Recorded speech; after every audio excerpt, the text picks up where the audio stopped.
शशीभाऊ माफ करा, पण या सगळ्याची काही आवश्यकता नाही. दादा असा बोला नको. असा बोला न तुम्ही आमका लाजवताय. नाही, असं काही नाही शशीभाऊ.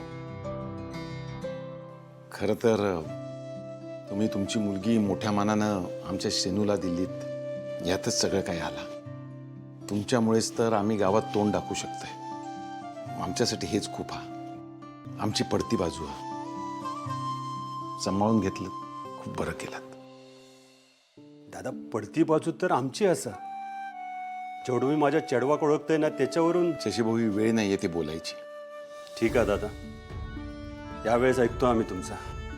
पण दादा मी तुमच्या भरोश्यावर माझी बहीण खोतांच्या घरात दिली आहे आणि आज माझ्या लेकीक पण त्याच घरात देते. तिच्याकडून काही चूक झाली तर ते का सांभाळून घ्यावं. चारू आणि श्रीणू कधी अंतर देऊ नका. मला ठाऊक असं की आमच्यापेक्षा तुम्ही त्याच्यावर चांगले संस्कार करशाल. चला येते मी.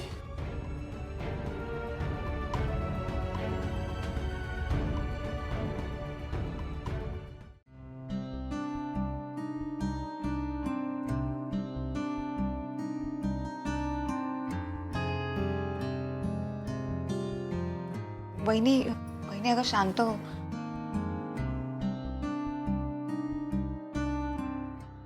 इलास इलास ना तुमच्या पोरीन तर पंचकृषीत नावच काढलं नाही या आणि त्याचा कौतुक वाटत असत ना तुमका.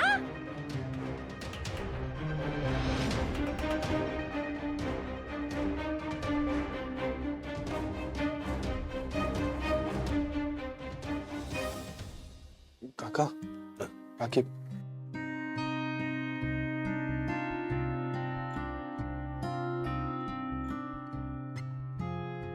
दादा, अरे सकाळी लवकर तरी यायचं होतंस ना.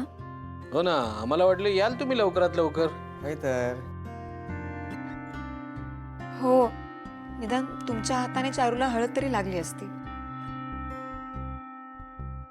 मुद्दामच नाही योग. म्हणजे अगो मोठ्या माणसांकडून सगळी हौसमौज करून घेऊक सुद्धा भाग्य लागतं मंजू. कसा ना काही लोक दैव देताना तर त्यांच्या कर्मान घालून बसतात. ह्या लग्न नाही मंजू, केलेली फक्त सोय आहे सोय. कोसो किती उगालो तरी काळो तो काळोच रवतलो. बरा माका सांग, या गावात आमची रवाची सोय खय होऊ शकता. दादा, अहो पण शशिकांतराव गावात कशाक ना, तुम्ही ऐसरच राहा या घरात है ना. हो दादा. हे बघा कसा माहितीये का, तुम्ही ना चारूचे आई बाबा नंतर असाच, आधी तुम्ही मंजूचे दादा आणि बहिणी असाच, तर त्या नात्याने तुम्ही ऐसर राहू शकता. हो दादा, बरोबर बोलतायत हे. तुम्ही चारूच्या खोलीत राहू शकता. मी तुम्हा दोघांची तिकडे सोय करते. नाही मंजू, खरं म्हणजे माका या सगळ्यात खोडो घालूची अजिबात इच्छा नाही. पण चुकीच्या गोष्टींका प्रोत्साहन पण माका देऊचा नाही.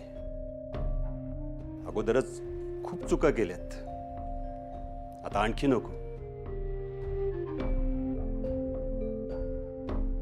मी माझ्या चेडवाच्या लग्नासाठी हय नाही येऊ. मी माझा फक्त कर्तव्य पार पाडूक इकडे येईल. आता पार पाडतलंय आणि मी जाईन. तू फक्त माका सांग. हो, असं काय बोलताय? आता जर ते एवढ्या म्हणतायत तर मग राहूया ना. नाही म्हणजे नाही. माका तुझ्या चेडवाचा तोंड बघूची पण इच्छा नाही. तेव्हाच जर ते का घेऊन गेले असते ना, तर आज या सुखी घरात असा वातावरण नसतं.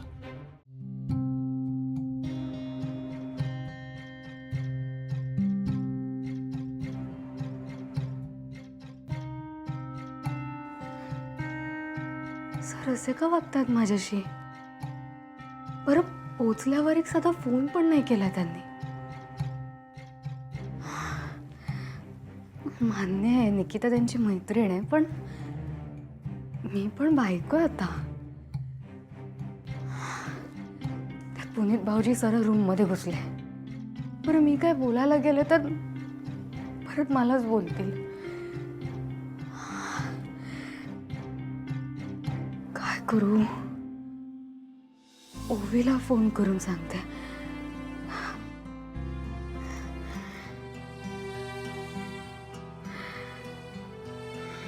नाही नाही नाही नको. माझा मूड ठीक नाही आहे हे आई काय आणि ओवी काय दोघांना पटकन कळतं.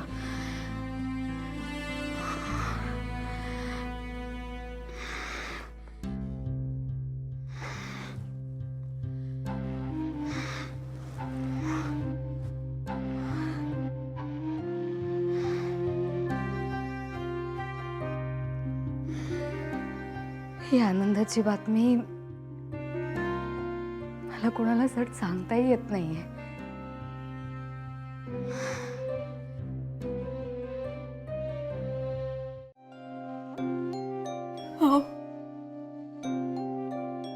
संध्या वचन दिलं होतं आपण ओवी जराही अंतर देणार नाही म्हणून कायम तिच्या सोबत राहीन.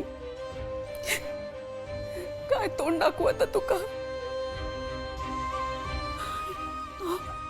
विजयरावण काय उत्तर देणार आता आपण. उमा तुम्ही काही काळजी करू नका. आपली ओवी गावातच असत आणि मी आहे ना. माझ्यावर विश्वास ठेवा. मी शोधून आणते. ते काय होणार नाही. हं? माका भीती वाटता हो. श्रीनूचं लग्न होणार म्हणून हैसून निघून गेला. बिचारी काय करणार. उमा खरं तर आपल्या दोघांचाच चुकला. आपण ओवीकडे आधीच जर लक्ष दिलं असतं तर आज दोन्ही पोरं सुखात असतात. दादा